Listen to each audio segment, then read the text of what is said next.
Hey everyone, Robert Kornovich with Avero Advisors. Welcome for wherever you are.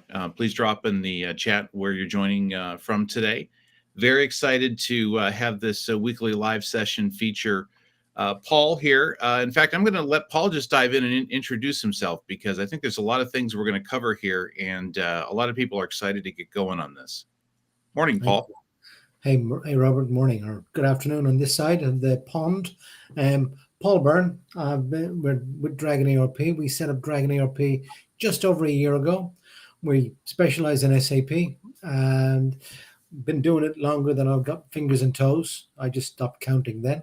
Um, and I can only say, without blowing my own trumpet or blowing our own trumpets, we're probably the subject matter experts globally. People are looking up to us and coming to us for advice on all things SAP. Very good. We serve predominantly local gov, state gov, quasi gov organizations, and I just wanted to dive into a couple of things that I know have been on my clients' minds and let you tackle those. I think the first perception people have is SAP is just for the private sector, right? No, yeah, it's the perception, of course. Are you big enough? Oh, we're too small for SAP. Is it a corporate thing? Let's do some myth busting. SAP doesn't make an organization money. It is a set of tools that control your organization. If you've got an organization of any size, you need an ERP system, and the ERP system of choice for many organizations, public and private sector, is SAP. Why? If let's do like the public sector piece. What does a public sector organization do for you? Well, even let's step back a little bit further. What is public sector? It's your local government, your central government, your federal government. In the UK they call it local authorities, government. In Europe they call it different. Oh goodness, I'm gonna lose the terminology, but they've got different terminology, but it's basically the same thing. Now, so what does local government or central government do? It provides services for the citizens, the community. What relationship, and this is really a question for you, Robert, maybe you can help me with this. What relationship do you have with your local government, your local council, or your federal government? Yeah, so in the concept of the way we help clients, and I came from state and local government as well. I mean, it's service delivery, right? That's the entire objective of government, is to deliver necessary services that citizens want or need, whether that's a basic thing of just a shelter and protection with public safety, or just the ability to transact business with their government, like we always talk about here, in the same way they do already with doing their banking, with purchasing things online. I think those expectations are pretty equal and about the same. The difference being that, of course, government, and in terms of its service delivery, is delivering different things with a different model and with a different outcome, right? True, but I think maybe you want to go step back a little bit and go, your average citizen, and it doesn't matter what state you're in or what country you're in or county or province or whatever, in whichever country, what is your relationship as a citizen with a member of the public with your local government? Oh, well, that can vary to a great degree, right? There's people who don't even know who their local elected officials are. And the first time they actually they go to city hall is probably the first time they even knew where their city hall was in the first place, because we tend to be in an environment where there's a lot of things that once we get the basics of especially if the local government's providing utilities, once we get those set up, the interaction with the government tends to be your local government tends to be very little, unless there's an issue that comes up or you have a specific need that needs to be addressed, or you're now in the workflow because you want to make a change to your house, you want to get a demo permit, you want to get a remodeling permit, you need to change your trash service, wastewater, a whole variety of things. When it's set up and it's just on autopilot, you tend not to think about that until the day arrives that you move, you want to make a change, and then now you have to get engaged with local government on something that is usually pretty important to you. So in the main, most people don't really figure or look at your local government services until they need them, right? And they, again, it doesn't matter which part of the world you live in, or county, or state, or whatever, your services don't vary that much from a member of the public, right? They all local government provide a set of services that they feel, whether they're sidewalks, or we call them in the UK and Ireland footpaths, but maintain the roads and that sort of stuff. As you said, trash collection. So we don't actually have a lot of interaction with them because we just pay our taxes and expect the services to be delivered, unless you've got as you said, we want to make an alteration to your house, or change something, or get married, and you've got to go to the council offices to do stuff. Now, so let me just flip that up again. They need to have a system, your public services, your council, corporation, call it what you want, to control the list of services that they're delivering to the citizens, their customers. And that is generally an ERP system. Now, here goes the problem. Many of your public service organizations tend to choose their own ERP system. Is that right? Is that wrong?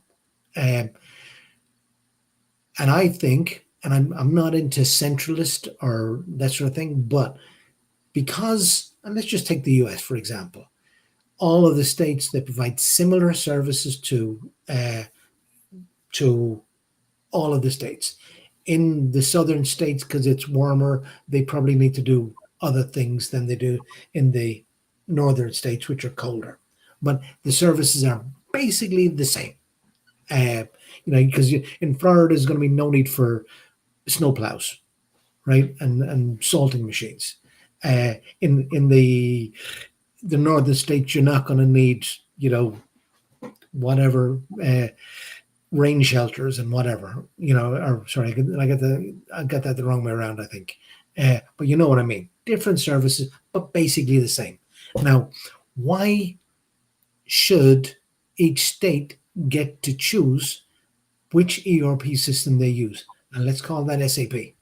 Because, and again, not from a centralist team, or not from a control, and not from an administration point of view, from an ease of life point of view, because all of those public services should be able to talk to each one of them. Because you know what? We move from state to state from time to time during our lives. And you'll get the same services, albeit in different weather conditions. I have friends who live in Arizona. They continually swear at me about the heat. I have friends who live in New York, and they tell me about the levels of snow they get, right? So similar services, different regions. But all of these systems should be able to talk to each other. But they don't, because each state, each country, each council, each region, each province, whatever, chooses their own ERP, and they don't talk to each other. And let me dive into that a little bit. And Kyler submitted a question I'll get to in a minute here. And please, folks, please submit your questions so we can get you engaged in this conversation as well. So how do you think that's varied and worked well around the world in organizations where I believe the UK, a lot of that is not this, it's not the same situation as is over here, right? Things tend to be pretty standardized, and folks tend to adopt pretty much the same platform, or try to adopt the same platform across governing bodies throughout the country, right? There's an effort to do that versus the effort that you see in other places of, well, I just want what is specific for me, and therefore I want to make a completely independent decision without any consideration as to what other organizations around me are using? Yes and no. If I don't want to keep on picking on our famous local government, Birmingham City Council, but there's other real mess ups with Sussex, with Surrey County Council, all in the UK, Gloucestershire, Liverpool had a different. So some of these things may ring true with you. Some of the sound names may do, but don't worry, they're just areas. So if I take Birmingham, for example, it's the largest local government council in Europe because of the population in that region. They had SAP in 2009 and they bent it backwards. They customized it to death, right? Mm. So they decided they didn't like it anymore. And Larry Ellison was bragging, of Oracle, was bragging that he won this big deal of SAP and they were going to implement Oracle. They said, yeah, and it's going to go in completely standard. It didn't. Somebody turned off the GRC. So GRC is your governance, risk, and compliance.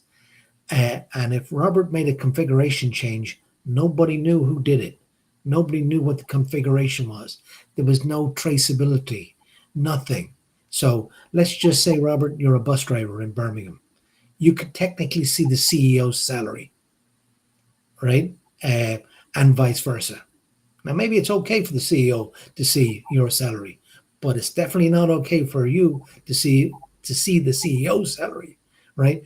There was no controls in the system. They got to such a point that it has actually made Birmingham City Council bankrupt. They've got 100 million over budget, and they asked the auditor, what should they do? Should they replace it with something else? And the auditor correctly said, hey, I'd expect you to make that decision. I'm just the auditor, and I can't sign off in your accounts because I don't know what the heck's in there. It's a mess. And in their infinite wisdom, they've decided to re-implement Oracle. So forget the Oracle SAP battle. Forget that. Just I'm not getting in politics of which is better or which is worse. What I am saying is rip and replace does not work, right? Because all ERPs, in my mind, are at least in the top tier, are very similar. They do similar things. Some have got one innovation and the other one catches up. The other's got another innovation and the other one catches up, right? So they do the same thing and they're supplying the same set of services. Now, what happens if your local government, your council, your public services goes bankrupt? What happens? A lot of turmoil, chaos, and public relations issues is usually the first thing that starts up. But You I also get a lot of oversight coming your way, whether it's just in public opinion or just in general with other bodies, especially bodies that are higher up than where you are in local government, is going to want to come in there and find out why did this happen. And along the way, you're going to be inviting people in there too, right? You come in to replace the leadership that got the organization to that point. You're going to be bringing in your own set of questions and wanting to know what exactly happened here. How do we hold some accountability and how do we prevent this from happening again? Or at a minimum, what's the path forward today, right? We can think long term, but there's a short term aspect that sometimes we don't think about, which is I have problems sitting in front of me today that I have to solve both in the short term and the long term, right? Yep, absolutely. And you're spot on with that. But let's just say in that particular instance, the leadership are staying. They screwed up the SAP implementation. They screwed up the Oracle implementation. And guess what? We don't know, but they'll probably screw up the next implementation as well. Now, just let's go back to the financial crisis of 2008 to 2010, 11, right? We were probably all still familiar with the term too big to fail, right? So yeah, a local council still has its citizens, its customers to serve.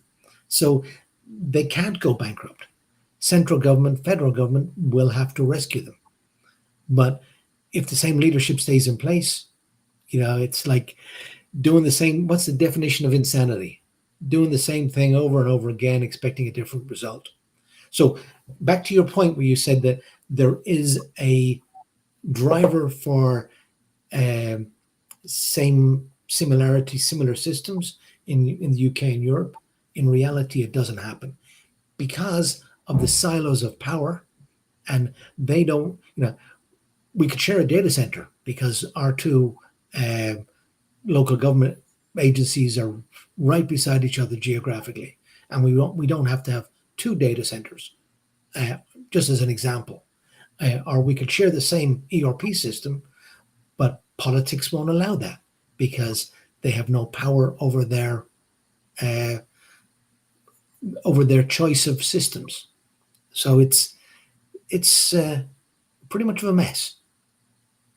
So, question that came in is: are public sector organizations under the same pressure to meet the 2027 SAP S/4HANA migration? Absolutely, and it's is it is the end of support is the end of support. Now you can buy extended maintenance to get there, to get to 2030, and that's for every organization. It doesn't matter public, private, if you're a hospital, whatever, right? Now, we do post a lot of stuff. We call it ECC Apocalypse, uh, and people accuse us of being a little bit dramatic with that. Uh, the objective of that is to get people moving, to do stuff.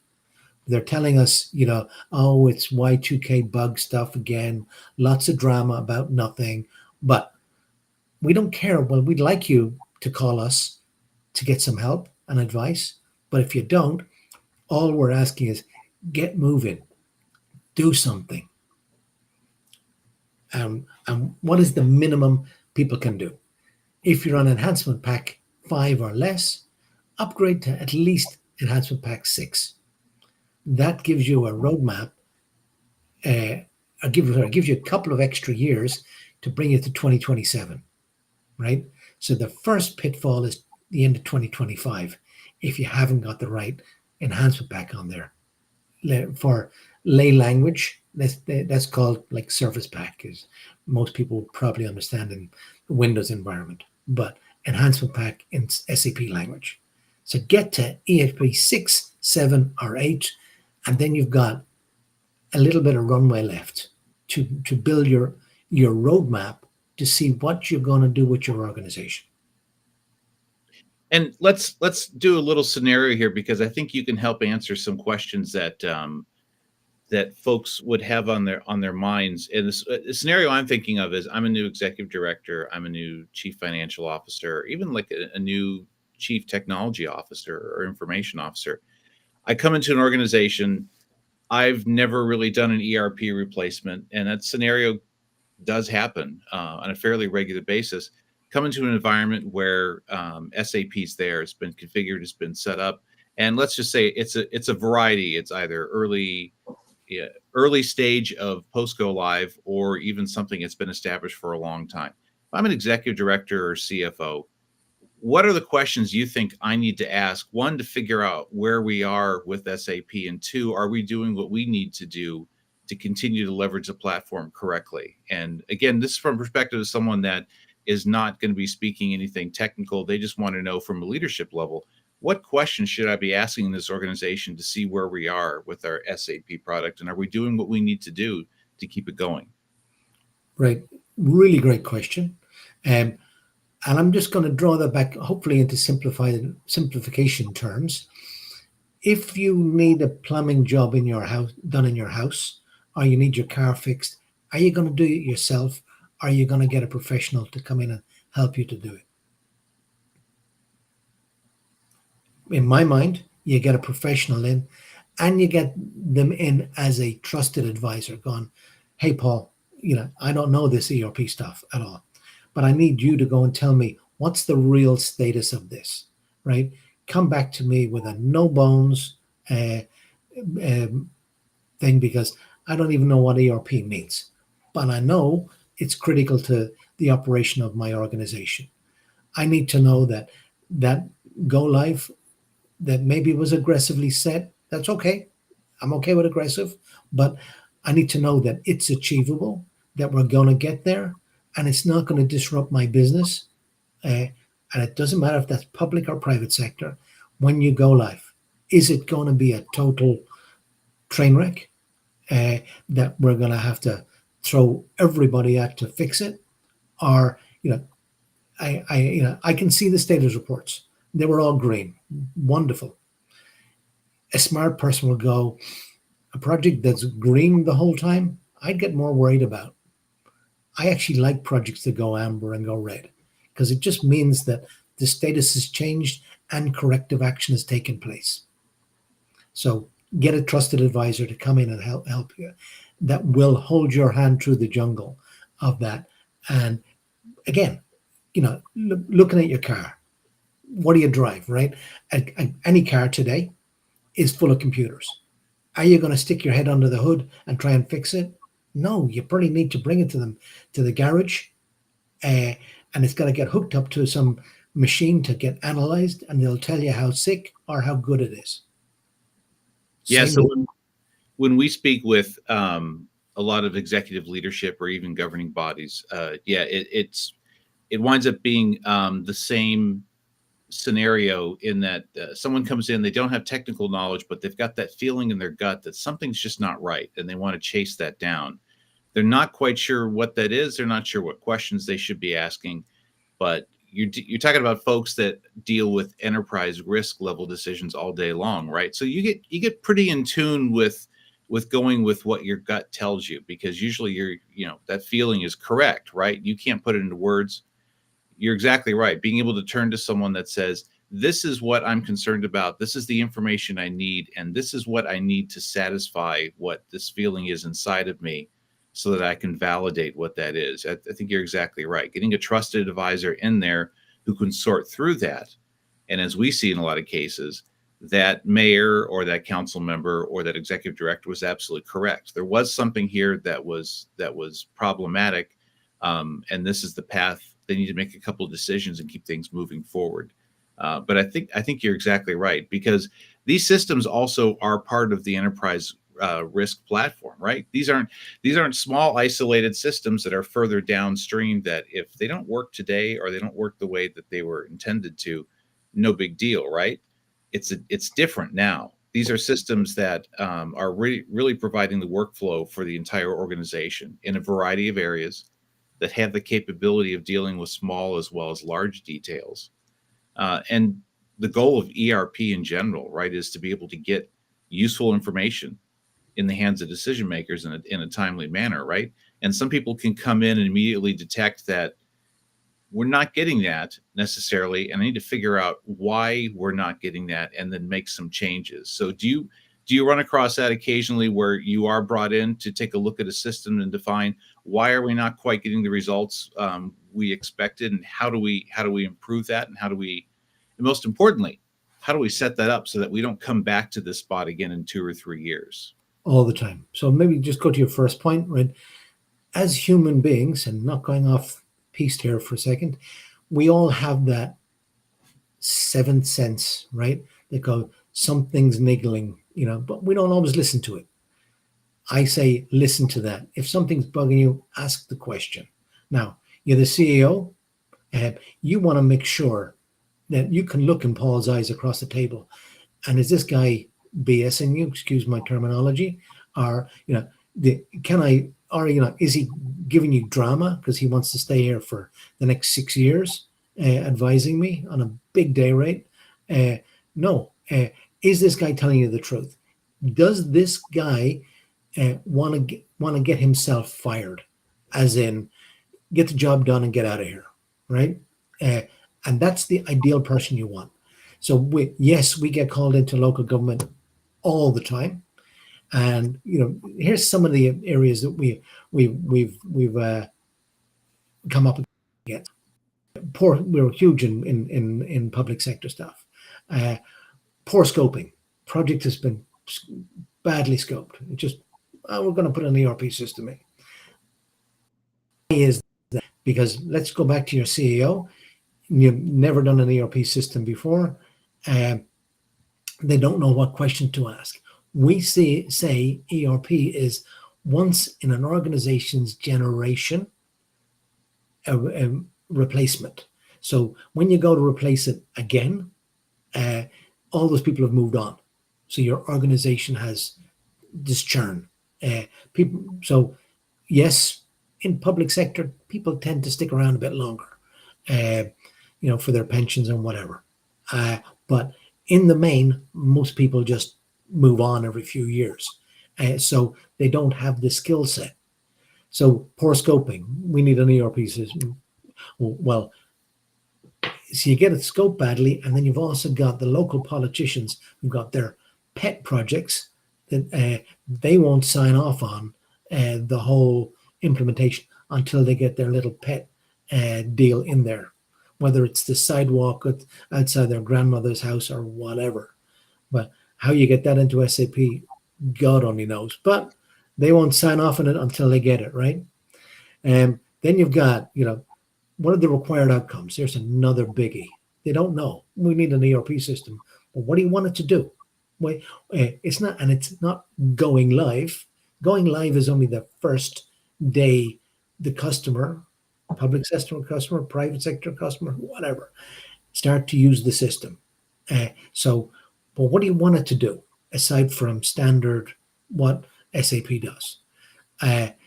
The bigger problems that we get are the capacity, the capability of your internal team to work on that, because they've all got a day job to do. And I need your best people in your organization. Now I need you to backfill your best people into the organization so they can carry on with their business as usual day jobs. But also now I've got an insecurity problem because these people are on a project for 1, 2, 3 years, potentially. And then they've got no job to go back to because somebody's taken their job. So they still need to stay in touch and in tune with the business. So it's a matter of balancing that backfill against your subject matter experts on the project and also letting them go back into the business. If you're really smart about it, you can get that done well. And we think we're really smart about that. But that's just us. Poor software selection. Yeah, I've seen private companies choosing everything. Let's just say that SAP had no licenses left. They bought so many. They had no paper left. And when we went in to scope it properly, they decided, well, we're not going to use that. Okay, so what are you going to do with all the licenses? Oh, we're stuck with them on a 10-year deal.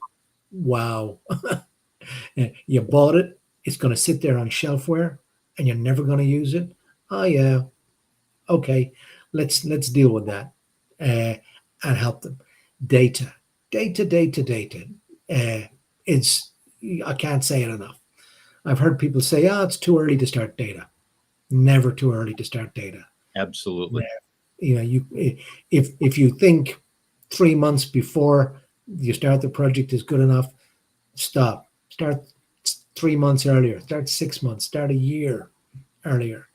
Clean your data. Enhance your data. Enrich your data.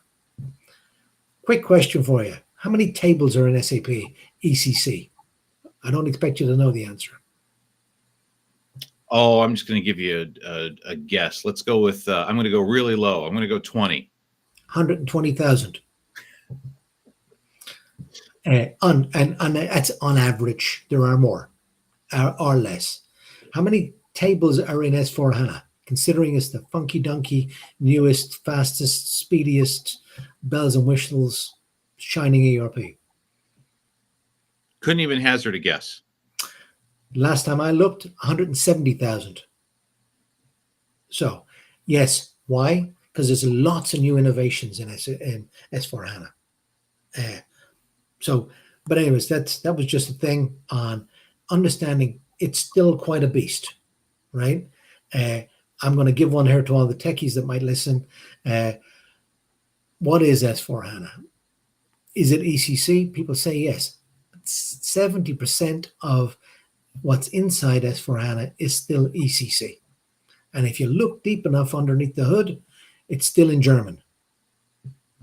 I was just so we got a comment here in the chat that said, "I hear I need to speak German to use SAP. Is that true?" And I kind of know where that comment's coming from, and I appreciate the dark humor someone's adding to that. But honestly, we hear that every so often. Do I still need to be able to speak German? And some folks honestly swear that that is the case. Can you blow apart that myth, or at least put it into some context? Absolutely not. Now, if you want to dig down into the depths of it, and who does?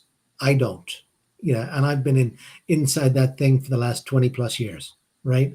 Um, I've heard the stories and the myths. Yes, there is code that's in there in German, but why do you need to go down to that level?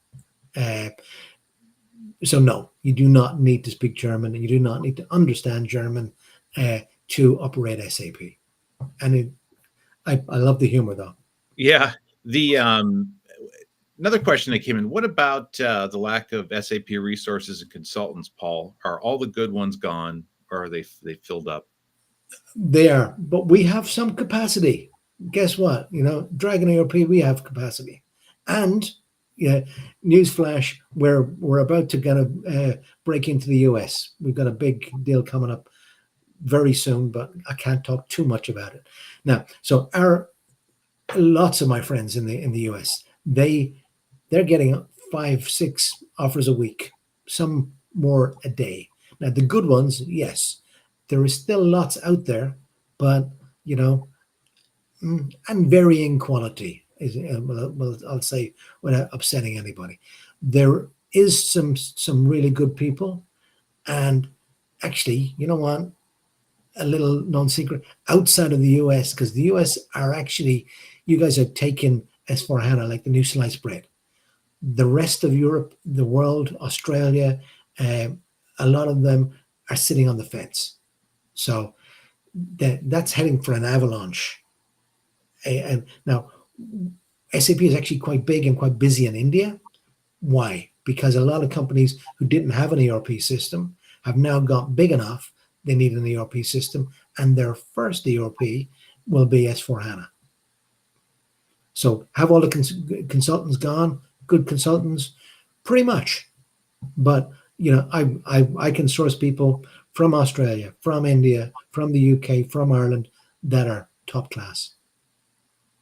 So let's go back. You bring up a really good point, and something that I'm seeing here in our questions as well. Let's go back to data a little bit, because you're exactly right.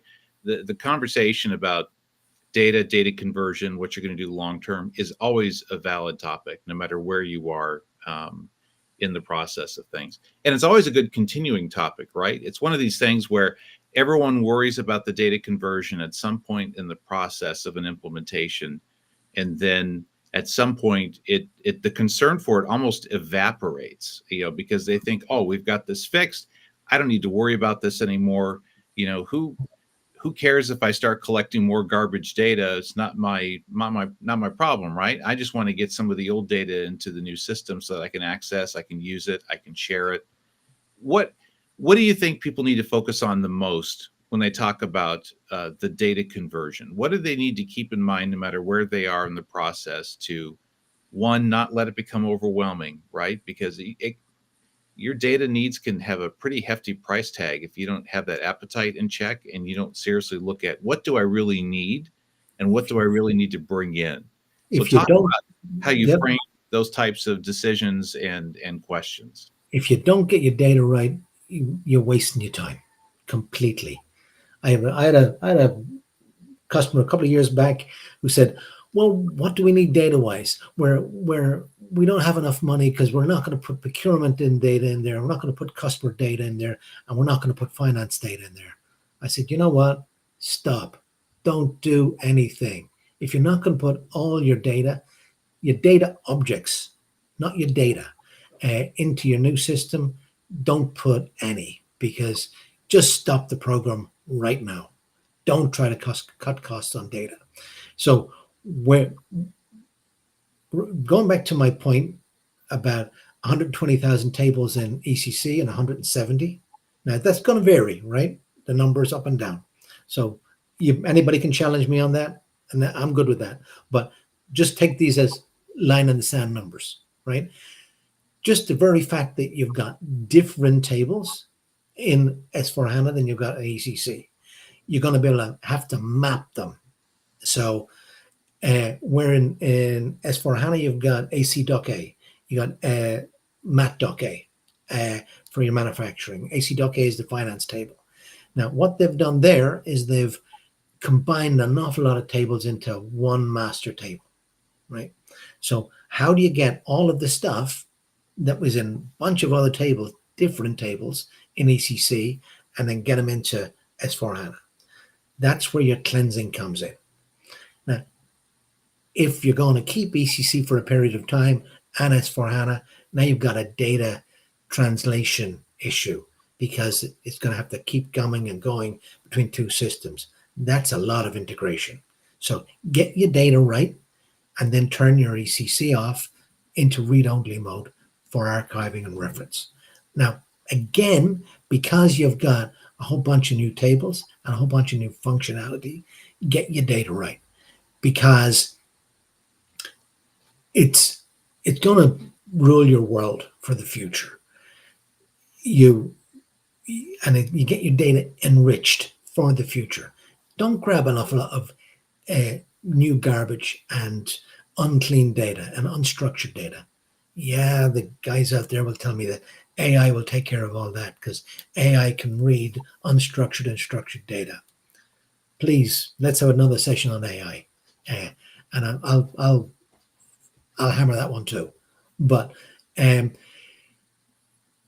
your data. Everyone wants to keep all the data from the beginning of time. You know, we'll put the tablets, we'll put the 10 commandments in there if we can. Stop. Just stop, right? What do you need in your new system? Because remembering, again, 170,000 tables, what do you want to do with them? You need to be able to report off them. If the structure in your ECC and you just take the last 20 years of data and shove them into S4HANA, S4HANA is not going to be able to deal with it because it's a different structure. It needs to be cleansed. So in my mind, I always push for, go for 1 year of transactional data. Now, I never win that fight. So, but I don't say it to win that fight. I say it as an aggressive target, and then we get away with 3, 4, 5 years of data. But it's an awful lot better than 20 years of data. Now, remembering also that data is going to sit somewhere. If you're going on the cloud, it's going to sit in some hyperscaler, and you're paying for it all, right? And in real time. Now, okay, what happens? You want to access your data for a warranty period. Yeah, you've got some really long warranties on your products, on your services, and we're still in public services here, but you've got vehicles, snow plows that are only used once a year, but they're big pieces of equipment, and guaranteed 1st of December, 1st of January, they're gonna go wrong, and you need to call up the warranty. But they don't go wrong every year, and it's not used for 9-10 months of the year, right? So again, depending which state you're in, right? So the warranty period can be long on those things, but you don't need it in your production system. You can have all of that data archived, sitting in an offline system, much cheaper for you. So volume of data. If you go, and I was at an SAP event a few years back, and they start saying, "Oh, you got to reduce your data size," and I was about to call BS on that, and I didn't, because I didn't get it at the time. But why bring your whole history into your new shiny new system? Yeah, and we learned that implementation, we learned the lesson over and over again, right? Most customers by far bring over way much more than they will ever need, and in a manner that the attention to detail and the complications they're willing to accept to bring that data over, only to discover later that I either didn't need it, I didn't need it in that format, I didn't need as much of it, I didn't need it to go as far back. Is that post go live lesson that always gets learned, but it's it's the client, right? It's their data needs. It's what they want to do, and leveraging the cost versus what's going to make them feel good is always that difficult struggle. There, that falls in the realm of a tricky area, which is after a while, everyone gets into a rush to just want to go live. I just want to go live on this new system, especially if you don't like your current system, or in some cases, you're like, anything's going to be better than what I have now. Just get me on a new system. So those categories start to pop up of things of, hey, let's just go live and we'll fix later. Data is the worst one to do that on, right? That's the worst possible outcome, which is, well, good enough. Let's just go live and we'll fix the data later. No one ever goes back to fix the data.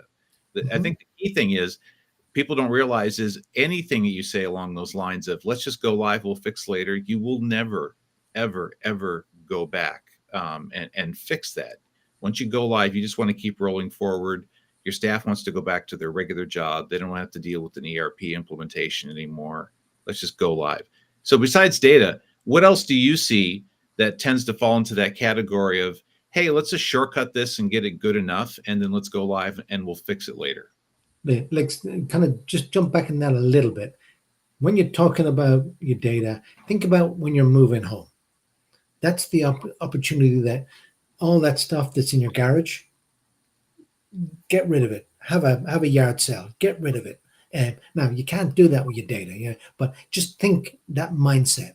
We don't need it, but it's not going away. We'll store it somewhere, and it's in an archive system. Think that way, and think future needs, not past needs. There is one exception, and that's always with social care. Now, whenever there's a social care need, you need to keep all the data associated with that case until the last person in that social care case has passed away. And that could be, if that's a baby today, that could be 100 years' time, right? But it doesn't need to be in your transactional production system, right? So then I'll just finish on that. What else is needed? Integrations, because no organization just has one ERP system. You have a lot of dependent systems around the edge. So they got to be able to integrate and feed into reporting systems. If you're on SAP, great, but you still need to get them integrated. We've a hoot of a story. Won't have time for it today, but again, we could do it again and later another time and tell you that. But some of the stories we hear are scary. Integration, change management, right? Because everybody wants to bend the system backwards. My organization is special. If I had a dime for every time I heard that, I wouldn't be talking to you now. I'd own a Hawaiian beach, right? I'd own a Hawaiian island for every time I've been told that. So don't bend the system out of shape. Now, SAP are guilty of this themselves, because Ryan said at the Partner Summit back in March, he said, our problem is we've come into customers for years and we've gone, the answer is yes, what's the question? Now they want to flip it the other way and go clean core. Hold on. You've had 30 years of bending this thing backwards, and now you want me to go clean core. Yeah, technically I can do that in a minute. But who owns all those customizations? The business. The public sector, all the different services in your organization own that. So they're not going to let go of their special customization. It doesn't matter if it's never been used. So customizations, change management, integration, training, testing, and especially I would say post go live, get the current scope in, agreed scope. Don't allow your scope to blow out of context. Build in a mentality of continuous improvement. So you're not going to be stuck with we call it a bag of spanners, right? Because it was badly scoped in the first place. But hey, we've got something, we can work with it on day one. Great. Now, what else can this beast do? Okay. Now, I put that analogy down. Robert, if I put you into a Tesla, I'm not, let's assume that you don't drive a Tesla, right? If I put you into a Tesla, could you drive it? Sure. Yeah. Why? It's just like any other. It's designed to be the same experience that you have, and you don't have to worry about the nuance of that, right? You don't have to Yep. understand the battery technology. You don't have to understand. It's like a lot of great devices that we've seen in the past 15, 20 years that lands into a consumer's hand. It's intuitive. It feels correct. It feels like you already know the answer, and you don't have to feel like you read a 10-page manual to operate the thing, right? Yep. So you can drive it. You can get to the mall. You can get to where you need to go. Get to work. Get home. Right now, as you're using it for 4 to 6 weeks, you go, "Hey, what else can this beast do?" I'll play with autopilot. I'll play with the computer. Going, "Oh wow," and then you start looking at the range. Can I get to my mom's house because it's halfway across the country? Yes, I can. And maybe there's a degree more planning that needs to go into it. So if you transfer that mindset into your ERP system post go live, what else can I get out of this beast? Don't try to get all of those bells and whistles that you had in your old system that you think you needed then. And I use the terminology because it's very, very must have, uh, should have, could have, and will not have. Classify your data, or so your customizations Yes. down to those. What do I need on day one? What should I have on day one? What could I have on day one? And what will I not have on day one? Now, you can sell that to your business and go, do you know what? 4 or 6 weeks later, 1 month, 3 months afterwards, we'll get that piece in for you. Do you still really need it? No, I can live without it. Okay, cool. Done.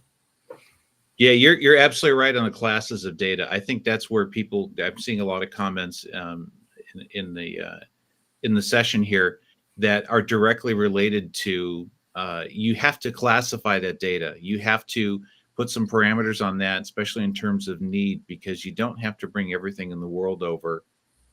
There's a variety of ways to deal with what people think is specific to government organizations, which tends to be public records retention requirements, right?